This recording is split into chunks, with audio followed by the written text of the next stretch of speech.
RTE म्हणजे right to education प्रवेशासाठी विद्यार्थ्यांच्या घरापासून 1 किलोमीटर परिघातील शाळांमध्ये प्रवेश द्यावा या सरकारच्या निर्णयाला नागपूर खंडपीठानं स्थगिती दिली आहे। सरकारच्या नव्या नियमानुसार विद्यार्थ्यांच्या घरापासून 1 किलोमीटर परिसरातीलच शाळा निवडता येत होती।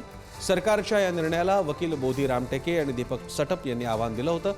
1 किलोमीटरची अट RTE कायद्यात कुठेही नाही। शिक्षण हक्क कायदा हा केंद्र सरकारचा आहे। त्यात राज्य सरकारनं सुधारणा करून 1 किलोमीटरची अट लादणं म्हणजे एका हातानं अधिकार देऊन दुसऱ्या हातानं काढून घेण्यासारखं आहे असं निरीक्षण कोर्टानं नोंदवलं आणि त्यामुळे हायकोर्टाच्या निर्णयानं RTE अंतर्गत प्रवेश घेणाऱ्यांसाठी मोठा दिलासा मिळाला आहे। त्याचं महत्त्वपूर्ण निरीक्षण हे होतं की राईट टू एज्युकेशन शिक्षण हक्काचा जो कायदा आहे, जो गोरगरीब वंचित घटकातील विद्यार्थ्यांना 25% मोफत शिक्षण प्रायव्हेट किंवा अन्य शाळांमध्ये देत असतो, त्यामध्ये राज्य सरकारच्या या नव्या नियमामुळे 1 किलोमीटरची जी अन्यायकारक अट होती त्यामुळे एका हाताने हक्क देणे आणि दुसऱ्या हाताने तो हक्क काढून घेण्यासारखं राज्य सरकारचं कृत्य आहे असं निदर्शन माननीय न्यायालयाने व्यक्त केलं।